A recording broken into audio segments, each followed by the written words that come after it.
And to his credit, there would probably be a lot of agents that would, maybe throw their hands up in the air and go like unrealistic, all of that sort of thing. But, to Gavin's credit, he says, well, my owner wants 10, I've got to go work for it.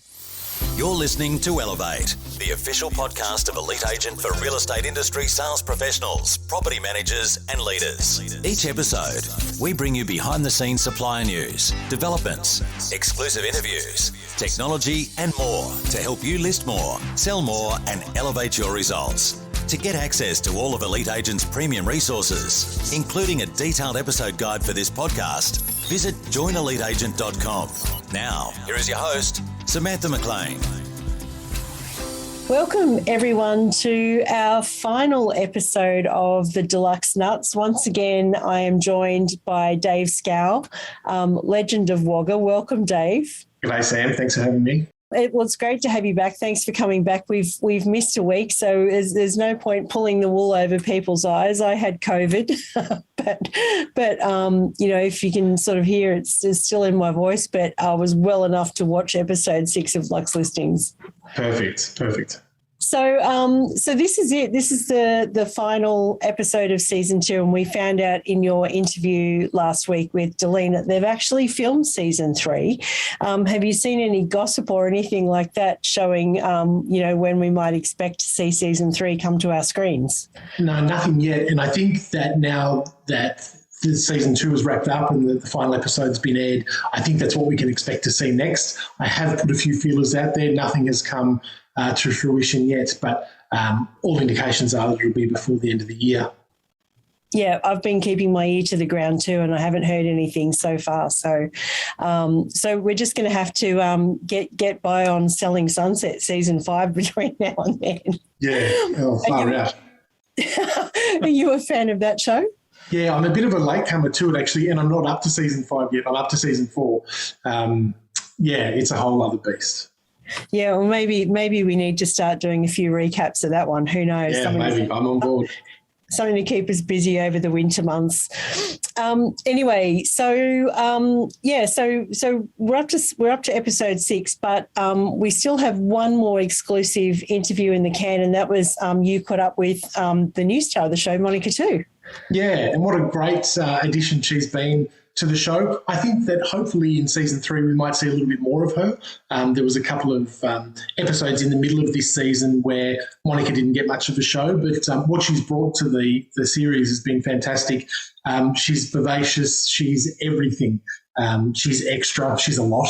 But she was a real joy to speak to as well. So we sat down and asked a few questions, particularly around her success and where she's come from and how she's gotten to where she is today. Yeah, amazing. So let's roll the tape on that. Let's do it. G'day, folks, and welcome to this special interview for the Deluxe Nuts podcast, brought to you by Elite Agent and sponsored by our very good friends at Issue. I'm Dave Skow, and I'm thrilled to be joined by Luxe Listings Australia superstar, Monika T. Welcome, Monika. Hello. How are you guys? Really good. Perfect. Thanks for giving us your time today. We can only imagine how busy your schedule is normally. How have you gone about fitting in filming for the show in your already bustling schedule? I think the thing is like for what I do is that I think I'm very privileged. Sometimes I can't arrange my time. So this is the commitment I made. I said, okay, I'm gonna make time. So you can always make time. So if you want to do something, you can make it happen. Perfect. It was crazy few months, but really enjoyable. Perfect. And look, saying that, we've just launched into season 2 of the show. Had you seen the first season before signing up to take part? Of course I did. Of course I did. Yes, of course. That's the reason I decided to join too. So loved it. Perfect. Very good. We've also just had word that the series has been renewed for a 3rd season. How do you feel about that? What can we expect to see from Monika T and Black Diamonds? So which one? Season 2 or season 3? Season 3. Oh, season 3. Oh my God. There will be a lot of dramas. Of course, some incredible houses. And, I think because, I operate not only eastern suburbs around Sydney, some of the houses just absolutely incredible. A lot of good stories. Yeah, I think, again, I think to make the show interesting, and of course, number one is the properties. So we present a lot of amazing properties. And even, beyond my imagination, you know what I mean? So I have a lot of imaginations about that. So it's a lot of, competitions, of course, and among all the talents. Yeah, it's fun. It's fun. Beautiful. That's great. We saw a lot of you in season 2. What were some of the highlights of the show for you? I think the highlights for me is actually the show actually brought us together. Agent, we're very busy. Everybody, 3 of us are running our own race, and so we'll get together. We'll do something together. I think that actually brought us together, to understand a bit more about Gavin, Simon, and of course, Deline. I think it's really nice to see people working together as well. And as a female agent, I think it's really nice to chat just beyond the real estate. I loved it. That's number one, I think, highlights for me to get to know other agents, because I'm relatively young in the industry. So they're like, oh my God, the 30 years Deline, right? So I'm literally only about just over 10 years. So I learned so much from them as well. Yeah. And one thing is, I think it's a great platform for, because I do working with a lot of international buyers. And it's a great platform to showcase Australian luxury properties. What is luxury all about? I think I brought a little bit of luxe into the season. I would agree with that. And I'm proud of that. And again, I'm such a advocate for Australian products, of course, real estate and services. So I think I brought a lot into, season 2. I hope everybody will enjoy it. I think everyone will absolutely agree. Speaking about agents coming together, one thing we saw in season 2 was you throwing that fantastic co-listing party at the beautiful St Leonard's Penthouse. Some agents may see that throwing a co-listing party like that's a little unusual or a little unorthodox. Is that something that you've done before? And now that you've done it at St Leonard's, is it something you would do again? Actually, this is a really interesting question, because I got asked by, Kyle at the Kiss FM this morning. So, why don't we do co-listing? Because literally the other agent would take half of your commission. But for me, it's like, what is the best result for the vendors? But working together, I think who is going to be benefit is the vendor. So you have 2 people pay 1 commission, got 2 agents working for you. It's a little bit unusual, but I'm very generous, at the end of the day. So let's get it sold and let's get the best price possible. And I do love the other agents, particularly in Gavin's team. Kai used to work for me. I want to see Kai, doing well, So this is something people hardly do it, because everybody, why I want to share it, right? So everybody think they can do everything. Sometimes yes, of course we can, but it's a bit of add value for the vendors, and my vendor just loved it. They loved the idea. I said, how could you do that? I said, just let's work together and put everybody on the roof and see some dramas.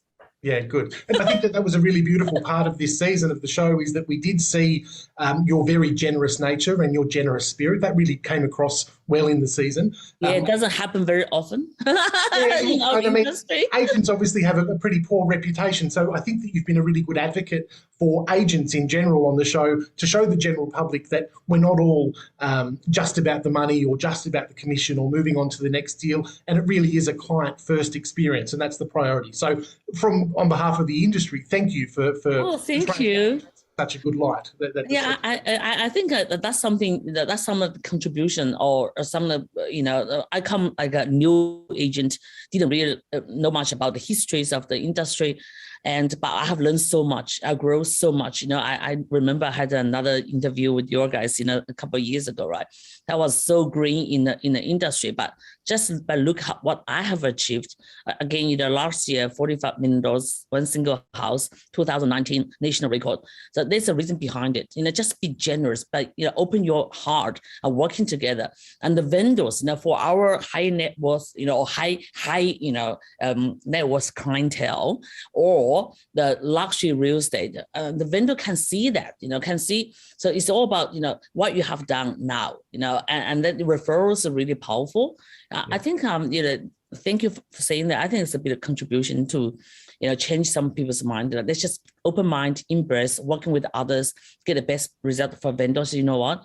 God bless, the better listings will come. Yeah, perfect. I completely agree. I think it's safe to say also that you're one of the most consistently positive members of the cast. You are such a vibrant and vivacious personality. How do you keep that up all the time? You just always seem to be on. Is that something that you've had to perfect over years of practice, or is it something that comes naturally to you? I think, of course, I'm born very, like a positive, right? I wouldn't, but keep the spirit. Okay, if you do something, because real estate is just such cutthroat, lots of hard work, and just have that spirit. What I say is like, I just want to get job done properly. Real estate become my passion. People say once it's become a passion, it's not working anymore. So I work 7 days a week. I just love everything I do. Sometimes you have difficult cases, easy cases. You know what? Just do the best you can. I never look at the result. I look at, every day, have I done the best I can? So, by doing that, I feel like every day is a new day. And I just want to do the best, and I can sleep, say, oh my, I've done the best I can. I wake up in the morning, oh my God, I'm still alive. This is another day, right? Good day. Just keep the spirit high, positive, and that's me. Amazing. Too much energy, Donnie.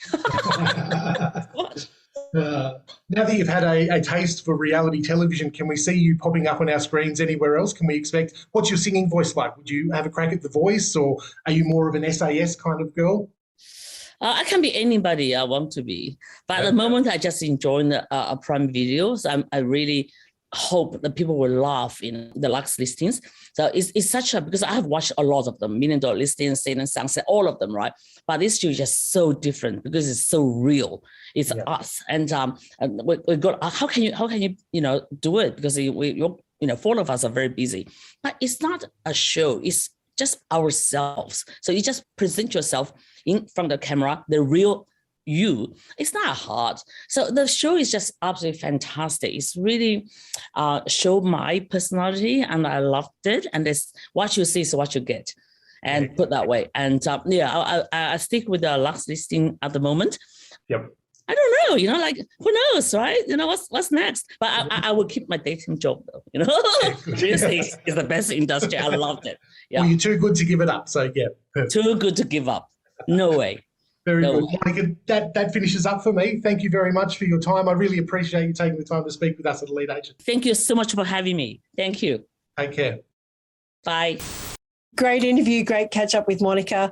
I would really welcome seeing more of Monika in season 3. I think she's been a great addition to the show, and clearly she plays a big role in episode 6, which we're about to get into today. But before I do, for one last time, a special thank you to our sponsor, Issue. And that special offer is going to be running for a bit longer. So as a special offer, listeners of Elite Agent Elevate can get started on Issue today for free. Or if you sign up for an annual premium account, you can get 50% off when you go to issue.com and use the promo code ELITE. That's ELITE. Issue.com, ISSUU.com, and use the promo code ELITE at the checkout for your free account, or 50% off your annual premium account. And just recently, I've actually seen some really great real estate open home brochures on Issue. Like, there's some incredible stuff that you can do with Issue. Not only put your open home brochures up there, but you can also like tweet them and stuff like that. It's really, really cool. Yeah, so, obviously been listening to the podcast. They've gotten on for the 50% off deal. Thumbs up. Yeah, really, some really beautiful stuff. Okay, speaking of beautiful stuff, you're looking beautiful as always. But let's go into episode 6. So we're opening episode 6 with Simon and Tammy, and they're amazingly enough. Do you remember the Bellevue Hill house, the Amalfi Coast house? So Simon incredibly tells Jen and Tammy that he managed to get it for Adrian for $14.35 million. Yeah, which is a huge result considering they were talking in that episode when they were showing it that there was expectations around that 18 mark. So that's a great result, and probably a real testament as to why you have a buyer's agent like Simon Cohen on your side to be able to secure deals like that. Yeah, absolutely. I mean, look, it is a big reduction. I think what we calculated last time was about 20% or something like that. Like, it was actually a really, really big price reduction. So amazing job. I don't know that you might get that much in real life. Like, like maybe some of it was for TV and for the cameras, but well done, Simon, for actually doing the job for Adrian. And as he said in an interview with him a couple of weeks ago, that he's actually bought another few properties for that guy. So obviously there's a lot of business going on, but gosh, the pressure of a 20% price reduction, I don't know, Yeah, big bickies. Big bickies. So the conversation continues on, and if you remember at the end of episode 5, war broke out basically. Delene, Simon and Gavin were sitting around having a meditation session, which Tammy says was more like a mediation session, and that was probably pretty accurate. But thank goodness they seem to have kissed and made up, or something has happened, because Simon and Tammy have actually got an invite to the TRG 2-year party, and who doesn't love a good party? Where was our invite? Absolutely, especially a TRG party. Yeah, look, hopefully the 3-year party invite is on its way in a couple of months' time. We'd be down for that. Look, I think it's a bit of a recurring theme. We saw the 1-year party on the boat in Series 1. We've got the 2nd-year party coming up later in this episode, and it looks like a great shebang. I'm sure that the TRG group don't do things by halves. So, we'll get into that a little bit later. But it's a good sign of an olive branch, I suppose, being extended to the Cohen Handler team. Jen politely declines. She's not up for the party this time round, but Simon and Tammy are definitely going to make their way over to the 2-year party later on in this episode. That's it. Pack the passports. Forget the cut lunches. I think it's pack the passports. You know what, Dave? I mean, like, that throughout this series, like I love trying to figure out where these properties are, and looking at this property, they said 45 minutes out of Sydney, and this is obviously there's a lot of carpool karaoke goes on in this one, but as they head out of the city in the Porsche, I'm thinking you're going the wrong way, because clearly they're going up Bellevue Road. I'm looking at the house thinking, to me, it looks like Matcham, some of the really lovely Central Coast hinterland kind of things. But for the life of me, I can't figure out 45 minutes out of Sydney where that is. Yeah, and look, that's got to be 45 minutes at midnight with no traffic, surely. I'm battling to get from Edgecliff to bloody St Martin Station in 45 minutes. Yep, especially if you're going to head that way by going up Bellevue Road. It just does not. I don't know what's up with the navigator in the Porsche, but anyway. So Simon and Tammy head off, and now we head over to Carlotta Road and the Elephant Shoe House. So we've seen the elephant. Well, let's talk about the Elephant Shoe House, because it was called that for a really quirky reason. Yeah, it's the love story between the vendor and his wife, and the mouth movement of Elephant Shoe looks a little bit like I love you. Look, this was a little bit cringy for me. I thought it was a little bit awkward, especially when Gav was trying to explain it to the potential buyers. But, look, this is an amazing property. I think that this really fits that calibre of a TRG listing or a TRG property. The open house that we're moving into in this part of the episode is a spectacle. It's champagne and canapes and music and people walking around. Kai and Shani are there as Gav walks in, and Kai technically says, "No shit, it's going nuts," indicating there's a lot of people going through the open house. And we see Kai talk about a little surprise that he's got. He does look like that naughty schoolboy, and you think, oh, God, what's he done? Gav looks very pensive and is a little bit uncertain about what's going on. But, as we see a little bit later, it's a really good idea, actually. We'll talk about that in a tick. The open house is a spectacle. It probably rivals that open house that we saw at the Bondi Beach Shoebox Apartments. It's an amazing house. It's a unique house, and Gav goes on to explain through the episode just how unique it is for this area. It's an attached home, so it's not a freestanding home. It's been architecturally designed to really maximise the small space that the block offers. But as a result, we're looking at 3 or 4 levels of living, stairs. There's just a lot to it. But it is that property porn, absolutely. It ticks that box. Yeah, definitely. And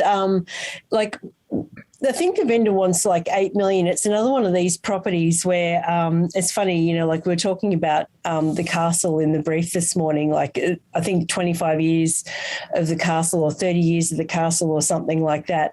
And another vendor that's sort of a bit Daryl Kerrigan-ish in the you can't buy what I've got, and this vendor has actually sort of built this house like to everything that they want. And I remember thinking, stairs, so it really is going to be a particular kind of buyer.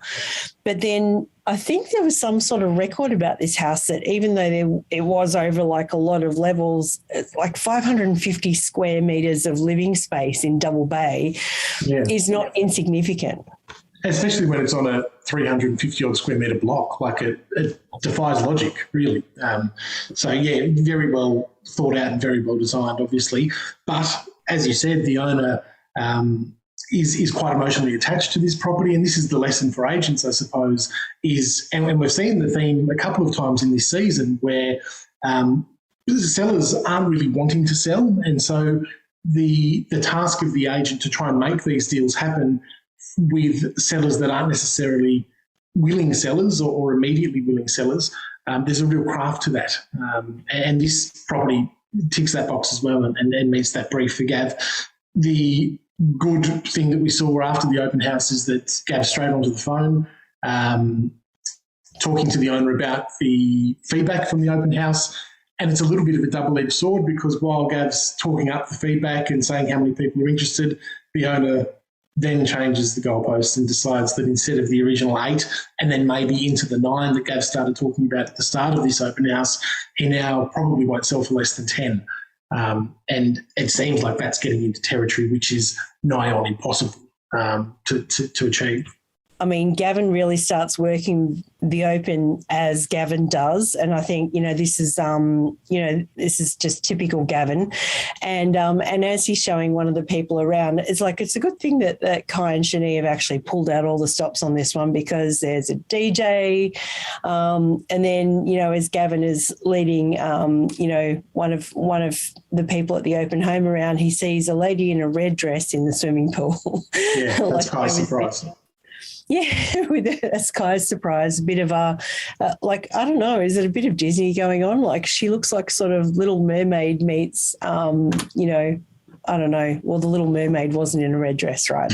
No, absolutely not. It looks like Cinderella's been thrown overboard or something. And look, it looked a little bit off when I first saw it too. But then there's a beautiful scene where this pool has got like a porthole that you can see from one of the rooms downstairs, see up into the pool, and the lady in the red dress is swimming past, and it's magic. And then all of a sudden, it makes sense, and that's a really master stroke from Kai to organise that.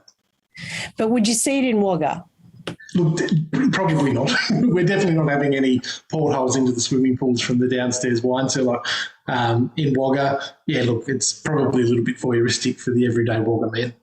Straight after the open, Gavin gets on the phone to the vendor, which I think is good. If I could sort of improve that by 1%, I'd say get on a FaceTime call or send a video or something like that. But Gavin gets on the phone to his vendor to let him know how the open's gone, and guess what? The owner says, I now want 10 million. Yeah. So, so that's that's an increase of about 2. Thank goodness Simon's not, negotiating the price drop here. But yeah, I think this is something that we've kind of seen all the way through the series is that, the Sydney market being what it was, again, as you said, is like, you might as well try it out, see what you can get. Yeah, that's right. And this is exactly where having that really focused, detailed information at the back of your head ready to pull out to a vendor to substantiate as to why those expectations may be lofty, or to a buyer to explain and solicit an offer at that owner's level because it represents value, blah, blah, blah. And that's something that Gavin has done really well throughout this whole season, that he has this absolutely intimate knowledge of the market in every pocket that he operates. Yeah, that's that detail thing again, like he's completely manic on the detail. So, and to his credit, there would probably be a lot of agents that would, maybe throw their hands up in the air and go like unrealistic, all of that sort of thing. But, to Gavin's credit, he says, well, my owner wants 10, I've got to go work for it. It's almost this, all right, this is what he wants. I better go hustle. Yeah, and as much as he sort of says to the owner, look, I think 10 is probably getting to that point where it's unrealistic for this and this reason, at no point does he try and talk the vendor out of that. At no point does he discredit the vendor's wishes as to wanting to try for that 10. He does a really good job at that. Yeah, absolutely. So let's jump in the car with Simon and Tammy and head out of Sydney. Tammy's done her homework on this house. So they're going to go and have a look at the house where the TRG party is. Like I said, they said the property is 45 minutes out of Sydney, but, the continuity in that whole scene just doesn't add up. We get a first look at this country estate, or something that they're calling the country estate. And, I thought it was beautiful. Yeah, me too. This is definitely Wagga's version of Luxe Listings. This is the kind of property that we would see in my area at that high end, high spec, beautiful grounds, sprawling ranch-style home, amenities to the eyeballs. And this is all because Simon's had a phone call, coincidentally, from a buyer who's looking for acreage in Sydney. So it couldn't have worked out better, really. And Gav has told him that there is the possibility that the owners may consider selling for the right kind of money. So how much of that is real and how much of it is for the episode, I don't know. But it's definitely a great opportunity to get another look through another really spectacular home. Yeah. I just want to have a moment here for Liam, actually, because the second I saw this property, I was thinking, if only Liam was still in the series. We'd have llamas and all sorts of things at this party, but, it's not to be. Anyway, we've still got a party to look forward to, and I'm here for it. Yeah, true. Simon and Tammy do a look through, and I think Tammy's actually doing a really good job of being the agent here. She's clearly done her homework. Yeah.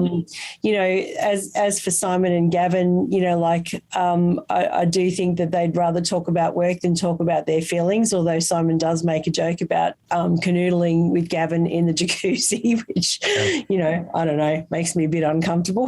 Yeah, canoodling wasn't the right word. Yeah, I don't know about that. But thank God that scene ends, and we're back with Gavin and Kai, and they're on their way to meet Monika.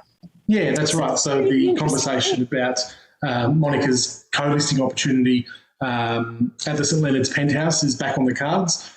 She's ready to make a decision, I suppose, as to which agent she's going to invite to work with her in the marketing and listing of the $18.5 million penthouse at St Leonard's. And at least this time, where Gavin was really dismissive of it earlier in the season when the opportunity was presented, and then we saw the TRG boys all go to the co-listing party with a very notably absent Gavin. At least Gavin's sort of taking this a bit more seriously this time, and Gavin and Kai together are going to meet Monika for lunch, what it looks like to be at McMahon's Point. And, Gavin really starts working Monika as soon as they sit down, really. And, he's a master at that. I was going to say master of manipulation, and it's not really manipulation, but it's definitely saying the right things. I actually love this scene because you can tell that, Monika's ready to make him work for it. Yeah, and she correct. knows exactly what's coming, which is going to be, Gavin's going to just fire hose her with the Rubenstein charm. Yeah. And it's like beyond anything else, I also think it's really nice now that even though Gavin didn't attend the co-listing party, that he's had a bit of a think about it. And because, Kai is an important member of his team and Kai clearly wants this, that he's actually sort of going, well, right, one of my team wants this, I'm going to have to support them. Yeah, correct. And look, Monika really does make them work for it too. It's not a walk in the park by any stretch. She quickly fires off at Gavin and says, where were you at the co-listing party? You didn't even bother to attend. And he's probably a little bit on the back foot from the start, just where she wants him. but then is very direct in asking why TRG, why are you the ones that we should be co-listing with? And again, Gav and Kai work this really well, both together, not in a good cop, bad cop kind of way, but in a good cop kind of way. And they're very quick to be able to respond with their unique selling proposition, their key points of difference, their elevator pitch, why TRG, and look, the reasons behind it are that they're new and young and fresh and emerging, and they're tech savvy, and they're not the stale, older school ways of what they think that the Deleans and Palliers may be. They're the other options. So, and then Gav goes straight in for the jugular and does the hard close there and then, and that pays off. Yeah, everyone, cheers to that, and we all move on. I think just worthy of note, like, you know, when Monika does say to, Kai, why should I choose you? Like often, the way that plays out in various sales situations or various listing presentations or, like whatever situation you happen to be in, often you're not lucky enough to have that question as to, what makes you different or why should I choose you? It will come in lots of different disguises. But I think the real lesson there is to really understand what your point of difference is and be able to have it roll off your tongue really, really quickly like Kai did. Yeah, and as we've said before in these podcasts, questions like that aren't designed to try and catch you off guard. They're not trying to, typically the vendor or the client in this situation, Monika, isn't trying to discount you, but they're giving you that opportunity to close the deal. So the questions are great. If you're getting asked those questions, that's a really positive sign. I'd be much more concerned when you're not getting the questions at all. Yeah. I often think too that, to just to this point as well, like, because obviously if this was a real life situation and you had two people sizing up whether you wanted them to work together or not, let's face it, so much of the research is done online these days that, in the real world, whoever it is that's doing the asking of that question would have a really good idea of, whether they want to work with you or not already. What they're really looking for is the confirmation that the in-person experience and the in-person answer actually matches what they think they know. Yeah. Because if there's a mismatch there, it can all go horribly wrong. But if there's a match there, it's like, okay, this is what I think I know to be true. Okay, it is true. Yeah, good point. Yeah. So with that, we're choosing. Gavin's won the co-listing or Kai's won the co-listing. So now we're going to head back to Carlotta Road for an auction. Yep. And for the final time this season, Cooley and his magical tie make an appearance. Yes. It's going to have to be a magical tie to get that $10 million for the vendor. So, there's lots of serious faces. And, speaking of faces, Dave, I reckon I've seen some of those faces at the auction before. What about you? Yeah, absolutely. There are definitely some familiar faces. Particularly the one that stood out for me the most is the lady that in season 1 was a client of Simon's trying to buy the house that Michael Pallier had, or the house that Michael Pallier had with that gun barrel view down to the Harbour Bridge, and missed out, and it sold for much more than she was willing to pay. I don't know. I don't know how I feel about it. It probably makes the experience a little bit less genuine for the viewer in a show like this. She may very well have been there. She didn't make a bid. She didn't look like she was buying this place, and it's certainly completely different to what we've seen her looking at in the past. She may have genuinely been there as a supporter to an interested party or a bidder. I don't know how I feel about this one.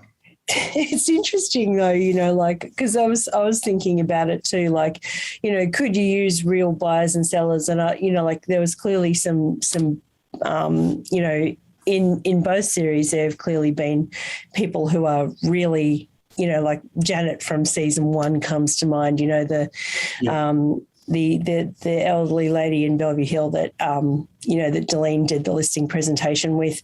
But, I sort of wonder, whether, how keen real people would be to be on the show. Sort of auctions are such a high stress kind of thing, particularly if you're the one doing the bidding and if the emotions are real and all that sort of thing. So I don't know, might be best, but I was kind of I was bad. I'm sorry. I pressed pause and then zoomed in and looked, and then I pressed pause again and zoomed in and looked, and it was definitely her. And then I think not that the same people don't sort of chase agents around at every auction and every open that they have, but I reckon the two guys that, narrowly missed out on that property in episode 1, the ones that I think pointed out look like, tech millionaires, I think they might be actors too. Yeah, quite possibly. And look, I think the problem with the lady from season 1 coming back to this auction is that she had quite a big role in season 1. Like, she was speaking to camera, maybe not speaking to camera, but speaking, had the private tour with Simon. That filled up sort of a good 10 minutes of an episode. So she was a bit more prominent than perhaps just a few of the fill-ins or the extras in the background. And I think that probably made the difference. If they have been there and not participated, not spoken before, rehash them and use them again at every auction that you need to use them at. But if they've started to speak or put their hands up for a bid, they've done their dash for the show, I think. Producers take yeah, that's it. They need to find another extra, or need to find another one of Kyle's relatives or something like that. Yeah, that's right. Moving along.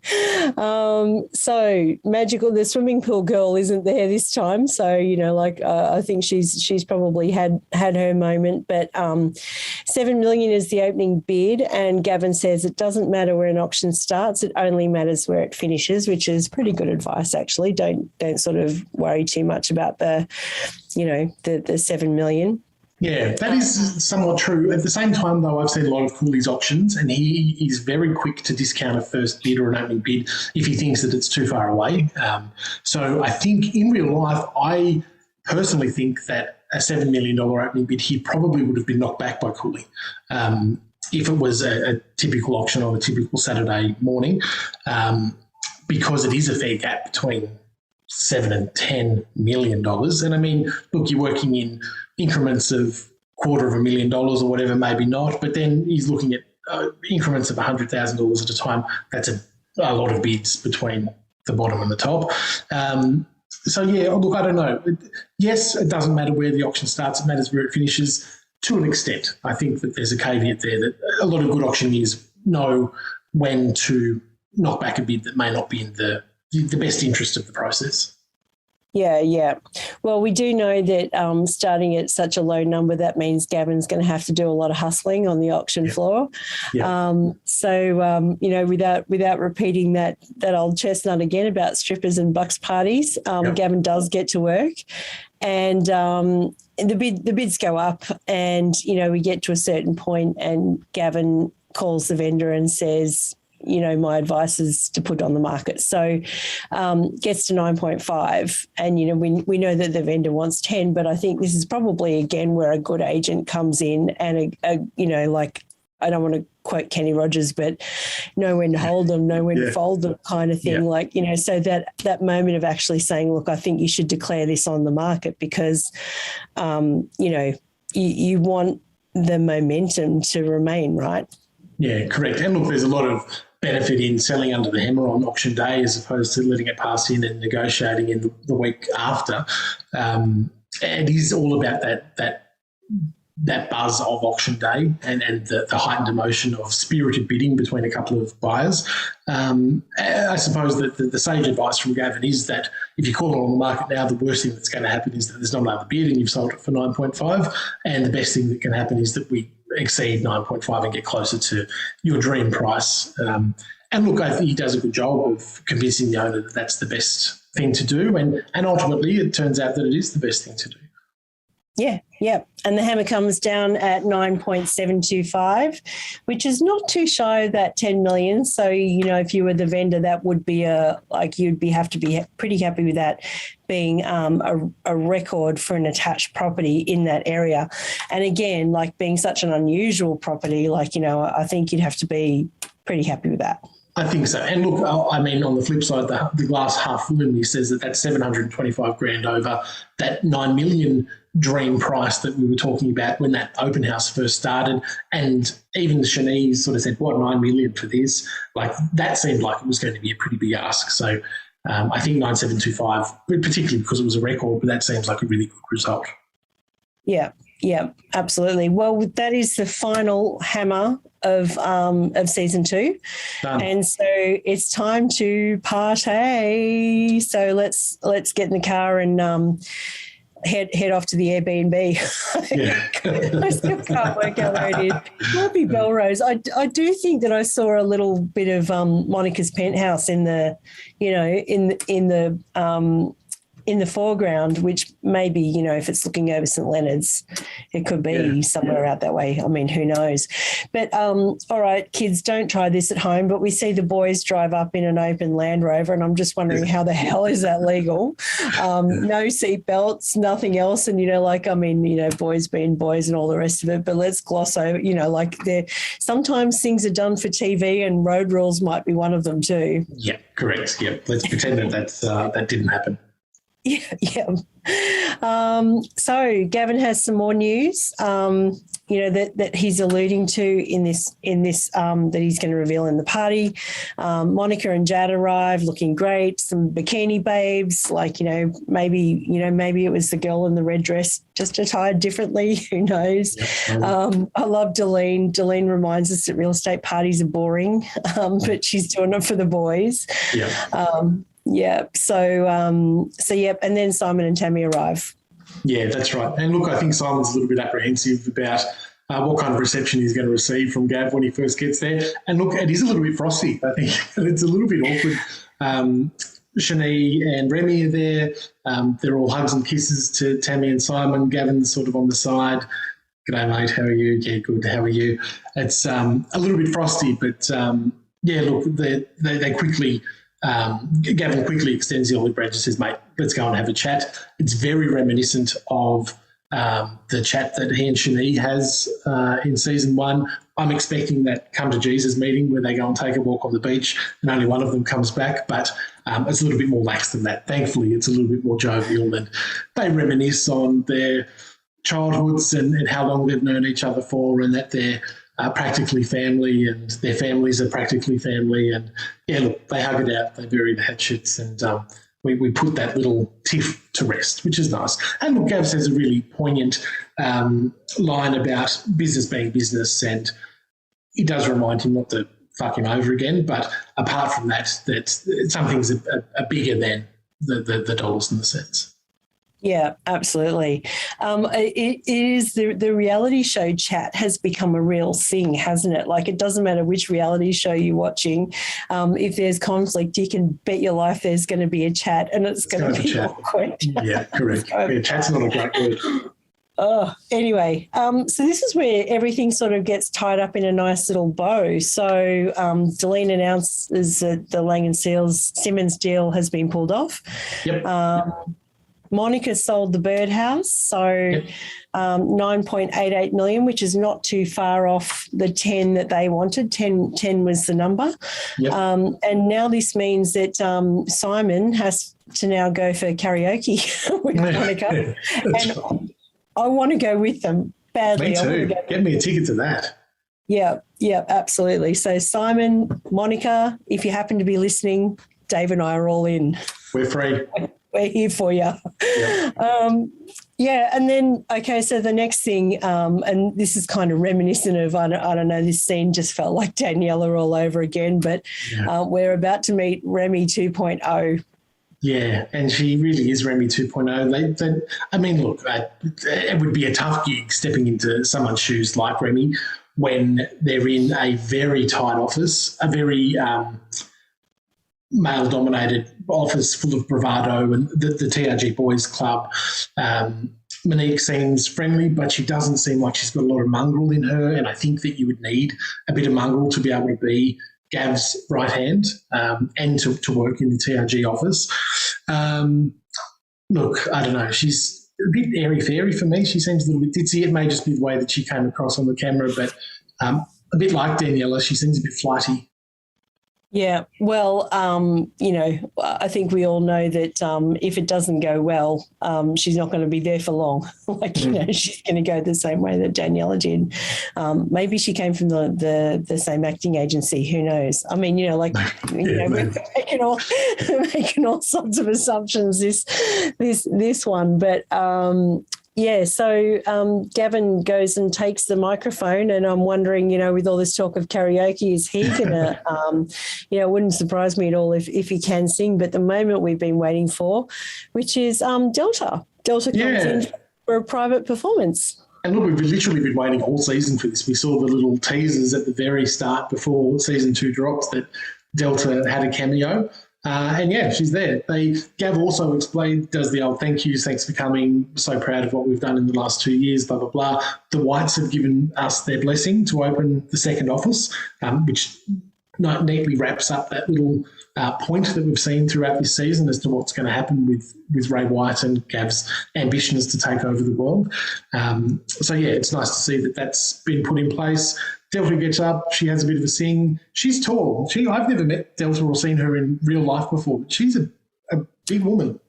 Yeah, she's tall. I think, seeing her on The Voice and stuff like that, because she's a hugger, which is the lovely thing about her. And every time she would hug someone else, she would seem like a whole foot taller than. So, I can only imagine Gavin was. The scenes that she was filming with Gavin it was probably a little bit of a mismatch, but she's lovely.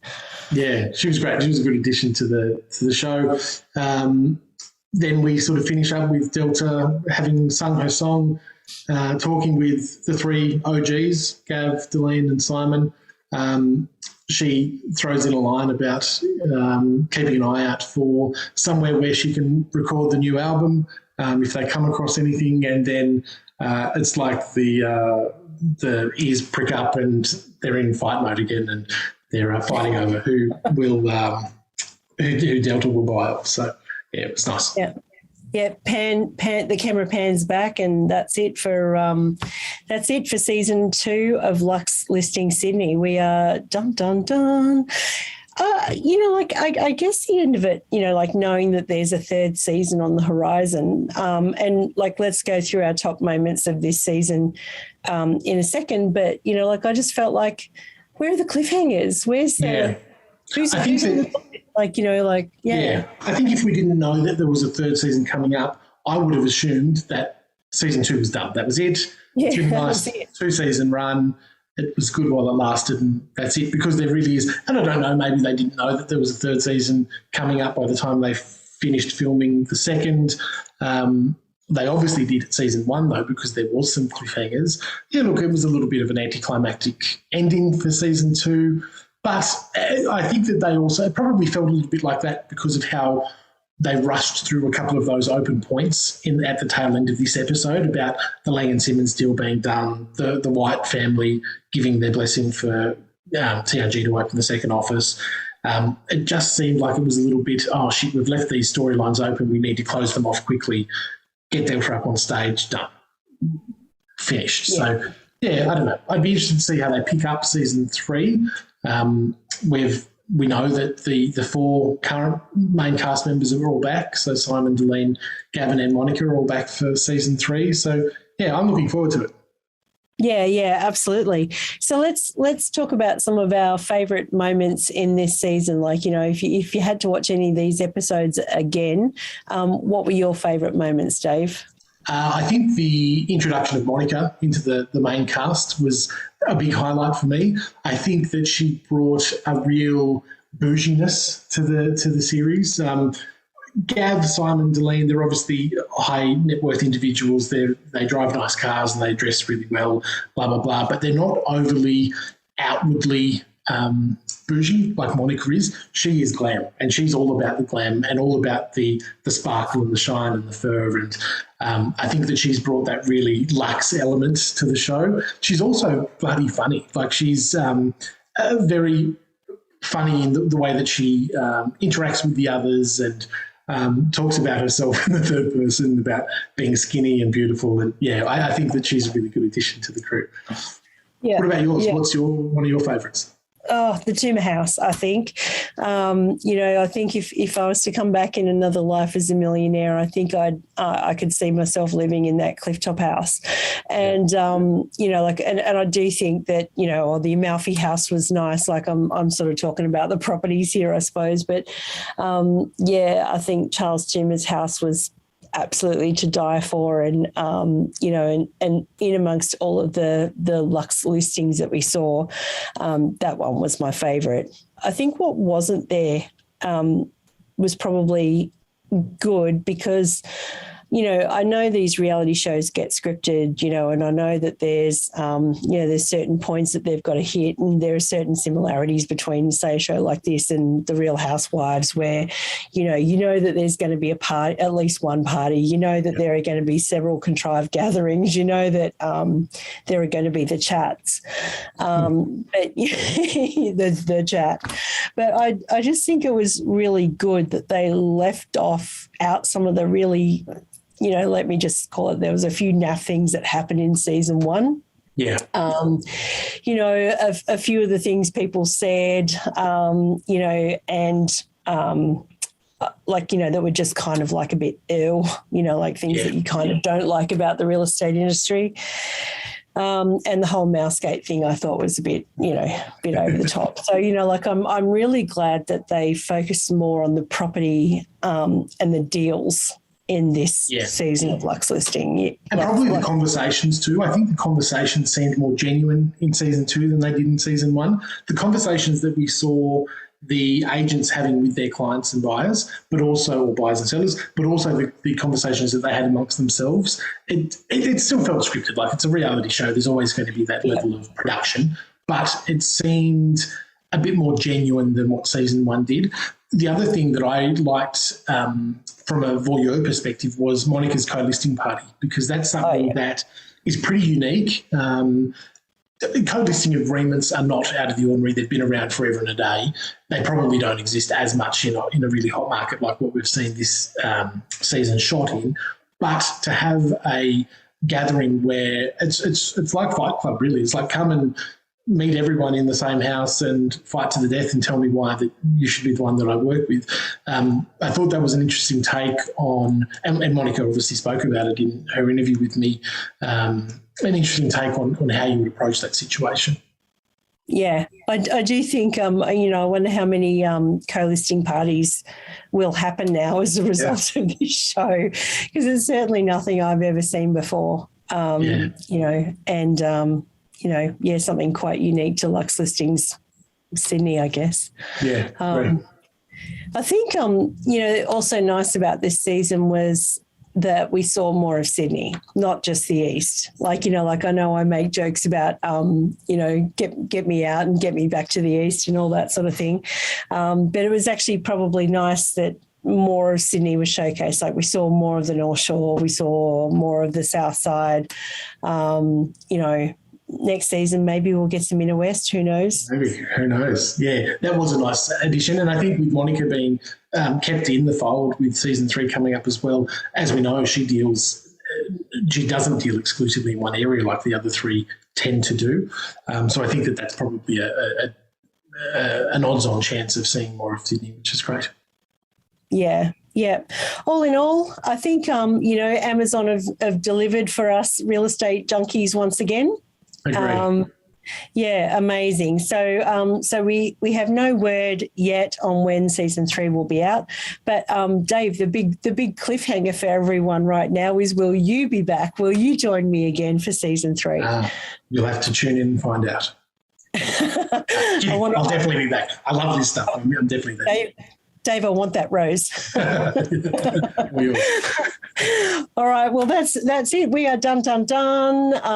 Luxe Listings season 2. That's a wrap. We'll see you all again. Well, I'll see you again for a regular episode of Elevate sometime soon. But we'll see you again as soon as we know when season 3 is coming out. Dave, thank you so much for joining me over the last 6 weeks. Thanks, Sam. I've had a ball. We hope you enjoyed this episode of the Elevate podcast. Don't forget to get access to all of Elite Agent's premium resources, including a detailed episode guide for this podcast. Visit joineliteagent.com.